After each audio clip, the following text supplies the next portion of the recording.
Welcome to this week's edition of Mob Talk. I'm Dave Stratweiser. And I'm George Anastasia with the Philadelphia Inquirer. George, a little unfinished mob business. Last week we talked about the mob Christmas party for the boss at the saloon back on December 17th. We talked about Stevie Mazzone being there. He got in a little trouble for it. But there was also another interesting character there who we haven't seen in quite a while.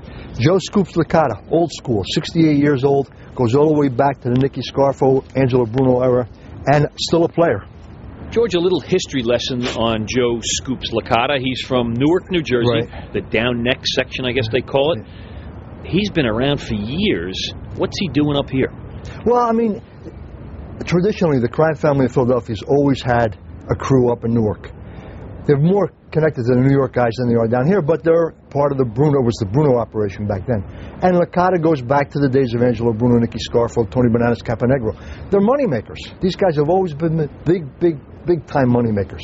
Gambling, video poker machines, loan sharking, extortion, any other gambit the New York guys involved in, they get involved in. So Licata comes down here for the Christmas party and indicates two things to me. One, he's still an active player, and two, he's connected to the guys down here, and he's paying tribute or giving a Christmas gift to keep the lines open and keep things going. Should we give Joe Ligambia a little more credit than we've been giving him? Apparently he's kept the family intact all the way up to Newark, and I guess because they're making money in there, allegedly dropping off an envelope down here, you're in good stead. Well, I mean, we've always heard, and I think it's true, Ligambia is going back to the old ways, Make money, don't make headlines, don't call attention to yourself.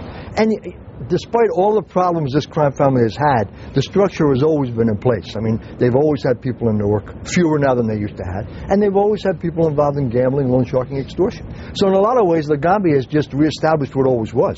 Okay. Does that put them in good stead with the New York families, though? The fact that New York still allows their guy to be in place in Newark? Well, I mean, yeah, I think one of the things we've heard in recent years is Ligambia's reached an accommodation with New York. New York recognizes him as the boss, and everything is status quo. I mean, everybody's involved up there in making money. And there's not turf wars up there. There's been, in Newark, New Jersey, if you think about it historically, there have been 7 different families. The Cavalcanti family, which is the Jersey family, the Bruno operation, and then the 5 New York families. Right. Everybody's had a piece of the action up there. But don't the Lucchese crime family kind of controls Union County, Essex County, all those areas right up around Newark? Yeah, everybody's got their own little area where they're dominant, but all of those guys overlap. I mean, one of the interesting things, I was doing some research on Licata. Licata was part of that famous 1988 case involving Asatura, the Tessettas, all the Lucchese guys. Bob Rudolph wrote a book about it, The Boys from New Jersey. Right, they were on trial. They were on trial for over a year. They beat that case. Yeah. So Licata was a part of that.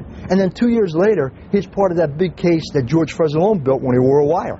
And there were members of 6 different crime families indicted in that case. They all ended up either pleading out or being convicted. Licata did some time for that. Yeah. So, yeah, Licata is a player up there, and if you look at his history, he's always overlapped with the other families. I would be remiss if I don't ask you why they call him Scoops. Do you know that? Scoops, well, Fresalone used to tell me a story that he was such a gossip that he always had to scoop on what was going on, so they called him Scoops. I figured it was something like that. But who the hell knows? But I mean, that's one of the part of the myths of the underworld. Yeah, when people bump into me and they talk about mob talk, they always want to know the origination or the genesis of where these names come from. I figured I'd get that. That was Fresalone's take on why he was called Scoops, because he was a gossip and he always had the inside information. He had the scoop. George, a little transition from the mob guys to the drug guys. An interesting plea in federal court this week from Daoud Bey. Yeah, top associate of Kobani Savage involved in the drug underworld, and he admitted to witness intimidation, which has always been a big part of Kobani Savage's operation. Let's talk about that. This is based on tapes that the feds made inside the Federal Detention Center in Center City, Philadelphia, in which they bugged the toilet bowl. Am I right about that? Yeah, I mean, apparently inmates communicate with one another from different floors by talking through the bowls. When you get the water out of there, you can communicate.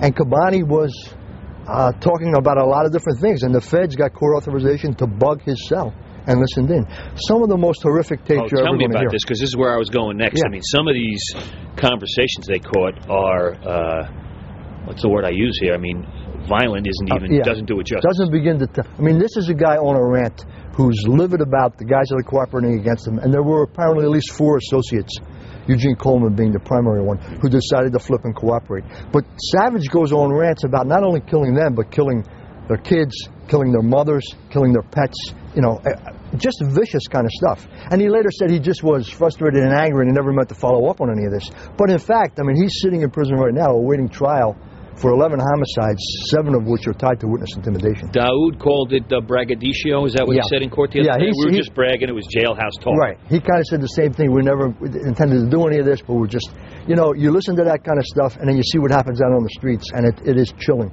So, George, what does this do to witnesses? I mean, do witnesses get a message from this? Do you think that don't snitch, don't tell type thing?